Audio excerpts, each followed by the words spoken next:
All right. I just left the office. Getting near sunset here. And it's definitely the sunset on Steve Jobs, the founder and head of Apple.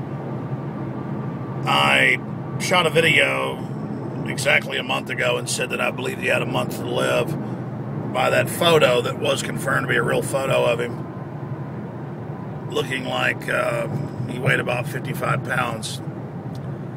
I'm sad that Steve Jobs died. He was a talented person, but he has Al Gore on his board. He supports the whole, or did support the whole, eugenics globalist agenda. And he's the biggest owner of Disney. They talk about Apple being geniuses because they convinced in 2003, 2004, the music industry to start selling their songs online. The music industry was so dumb. Napster had been out for years. He knew they were moving to shut that down. Why not? I mean, it's ridiculous. I mean, I knew 10 years ago the future of the internet was going to be internet TV, and I'm not smart. That's why I set up almost 9 years ago PrisonPlanet.tv.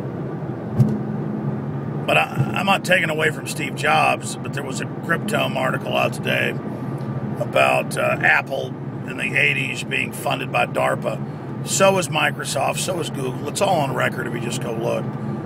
And so they kind of select these guys to be high priest technologists and allow them to have large parts of the profits if they basically play along with the globalist agenda. Because back in the old days, 20, 30 years ago, I guess almost 30 years ago in the early 80s, they knew that there was antitrust laws and people wouldn't put up with it. But now they just ignore all that. I mean, the global currency speculation market is in the trillions every day. The Rothschilds are reported to be worth about 500 trillion. The derivatives bubble is 1.5 quadrillion, 1,500 trillion. So I hear talk show host, I was just listening to Jeff Ward. He's a nice guy. I've met him, on the same station. Nice guy. He's just marveling at the richest company in the world and the most powerful and $400 a share and bigger than ExxonMobil. That's all in the public economy. And when you get into the globalists, it's nothing. And I reached out to Steve Jobs. Not that I thought it would even get to him, because by the time I figured out he was really going to die, that guy probably had trouble even not being delirious a few minutes a day from the zombie-like concentration camp victim look of that photo. And I said I'd give him a month, and I was right. And that was on the outside, but he lasted a month. He's a fighter. Even with all their super science technology, he only lived 8 years or so with the liver transplant and the rest of it from pancreas cancer that kills about 99% of people within 1 year. I had a great uncle, lived almost 2 years, and he was in that top 1%, and he fought like the devil. Great guy, Uncle Leonard. He died last year of pancreas cancer. But, what's the whole point of this? Oh, how the mighty have fallen. What would it profit a man to gain the whole world and lose his soul? And I don't know about the eternal soul of Steve Jobs, and I'm not saying he wasn't a great technologist and didn't put a lot of these ideas together. It's just a fact that DARPA helped fund all these companies from a handful of guys, and that the technology that's really out there is much more advanced than even what we're being shown. And the establishment decides what to deindustrialize, while at the same time rolling out some baubles to make us feel like we're progressing. There's a lot more going on out there than just Steve Jobs. Imagine, my final statement is this, imagine if Steve Jobs would have taken his tens of billions of dollars. He's reportedly worth $8.5 billion, but he has more than that. Had more than that. Imagine if Steve Jobs would have, at the end, said things like, you know what, Apple has a big factory it contracts with that has record suicides and suicide nets around the building so people don't jump off of it.